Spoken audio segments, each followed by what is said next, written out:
अस्सलाम वालेकुम। ये आज मैं ना दोस्तों आया था गाँव अपने, तो मैंने कहा आपको दिखाऊं। ये हमारा कमाद का जो खेत था ये बिल्कुल सारा खाली हो गया। ये अब नया नीचे से ग्रोथ कर रहा है, जिसको फोर्ट कह लें। ये अभी दूसरे साल हुआ है, पहले साल बीजा था, तो अभी इस साल रखेंगे। इसके बाद ये कहते हैं ये विरला हो जाएगा, तो इसको फिर ख़त्म करना पड़ेगा। तो अभी हमने एक और साथ में एक खेत और बीज लिया है। आपको दिखाता हूँ। जो दिखाने वाली चीज़ है कि उसमें हमने सब्ज़ी भी साथ काश्त की है। ये हमारे मिठे हैं। ये देखें जी, कितना खूबसूरत मंज़र है शाम का। और ये फल लगा हुआ है मिठों को। ये देखिए कितना फल लगता है एक पौधे को। अगर आप लोग अपने अपने घरों में भी एक एक पौधा काश्त कर लेना, ये बहुत महंगे मिलते हैं, तो आप लोगों को ये इजीली घर में आपसे ख़त्म नहीं होने वाला। ये फल इसका ज़ाया भी काफ़ी हुआ है। ये देखें नीचे खाल के अंदर किस तरीके से इसका जो फल है वो नीचे गिरा भी है, लेकिन उसके बावजूद भी ये देखें कि अभी भी टहनियाँ इसकी जो हैं वो फुल हैं। ठीक है, ये जो फल है इसका बहुत ज़्यादा है अभी भी इसके ऊपर, ये देखें। और बहुत खूबसूरत लग रहा है। ये हम यहाँ पे आए थे, काम कर रहे थे, तो ये धुआं वगैरह किया है। आमों के पत्ते थे, आमों का एक टहना हमारा पता नहीं क्या प्रॉब्लम बनी, सूख गया। वो सामने नज़र आ रहा है, वो काट दिया हमने।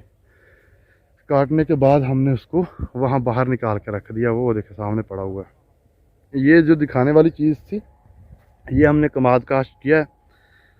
तो वो ये देखें इस तरीके से। और ये देखिए इसके अंदर हमने भिंडी लगाई है। हो तो हम लेट ही गए हैं।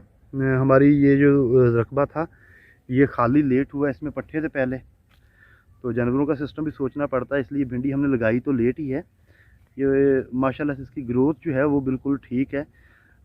अब इसमें जब तक कमाद होगा हम इसमें से भिंडी निकाल लेंगे। ठीक है, तो ये इनकम हमारी 40 दिन बाद स्टार्ट हो जाएगी आना। तो कमाद क्योंकि साल की फसल है तो उसके ऊपर साल खर्चा करना पड़ेगा। पिछली बार हमने एक काम किया था, ये देखें जैसे एक साइड पे अब ये यहाँ पे भिंडी लगी हुई है ना, तो पिछले साल हमने इस साइड के ऊपर जो था वो प्याज लगाया हुआ था। तो उससे थोड़ा गोडी करना मुश्किल था। जो लोग हम लगाते थे गोडी के लिए, दिहाड़ीदार, तो वो कहते थे कि यार नेक्स्ट ऐसा ना करना, ये गोडी के लिए बैठने के लिए जगह कम बचती, इसलिए हमने इस बार नहीं लगाया। तो ये हमारा थोड़ा सा जगह खाली छोड़ने का मकसद ये था कि यहाँ से अभी और काम बहुत होने हैं अगले रकबों में जाने के लिए, और रास्ता बनाने के लिए ना, कुछ फसलों के लिए गाड़ी वगैरह गुजरने के लिए ये हमने खाली छोड़ा हुआ है। जब अगली ज़मीनें काश्त हो जाएंगी फिर इसको भी हम कर लेंगे काश्त। यहाँ भी कमाद इंशाल्लाह ताला काश्त करेंगे। तो ये शाम का मंज़र था, सूरज बिल्कुल ग़ुरूब है। देखें इस तरफ तो अंधेरा नज़र आ रहा है क्योंकि इस तरफ सूरज ग़ुरूब हुआ है। मगरब की तरफ ये है जी मशरक़। इधर देखें लाइट फुल है, शाम का मंज़र है। वो जामुनों के पौधे हैं। ये मेरा कज़न है जी, दुबई से आया है, और ये अब हमें मिलने के लिए आया था। 23 की इसकी टिकट है, ये वापस जा रहा है। ये भी तकरीबन 3 साल बाद वापस आया है। इसकी शादी अभी हुई है, तो अब ये 1 साल के लिए दोबारा जा रहा है दुबई में। तो ये गंदम जो सामने वाली है ये भी तकरीबन तैयार है हमारी। और मैं नेक्स्ट आपको दिखाता हूँ अपनी दूसरी गंदम भी, जो हमने सबसे पहले काश्त की थी इस इलाके में। तो उसका क्या सीन है वो भी आपको मैं चेक करवाता हूँ।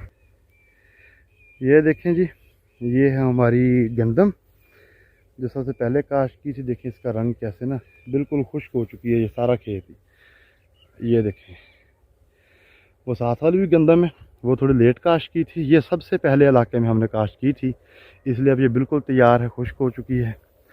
ये तकरीबन 2 किले की पट्टी है हमारी, जो बिल्कुल इस वक्त रेडी है। तकरीबन 8 दिन तक ये पक जाएगी, तो इसको काटना पड़ेगा ना। तो ये है जी सीन। वो सामने जो दरख्त नज़र आ रहे हैं वहीं पे हमारा घर है, उसकी बैक साइड के ऊपर। तो वो सामने हमारा फार्म नज़र आ रहा है थोड़ा सा, ये देखें। तो घर जो हमारा इन दरख्तों के पीछे है, नज़र नहीं आ रहा। किसी दिन आपको विज़िट करवाऊँगा इंशाल्लाह। ये व्यू देखें शाम का गाँव का, बहुत ही प्यारा व्यू है। तो मैंने कहा आप दोस्तों को गाँव में आया था तो ये आपको व्यू दिखा दूँ और गंदमों की सूरत हाल दिखा दूँ। ये है जी जवी गंदम के अंदर, तो ये समझ लें कि नुकसान ही पहुंचाती है, ज़मीन की पावर इस्तेमाल करती है, इसका फ़ायदा कोई नहीं होता। तो ठीक है दोस्तों, अब अल्लाह खैर कर, नेक्स्ट वीडियो में मुलाकात होगी।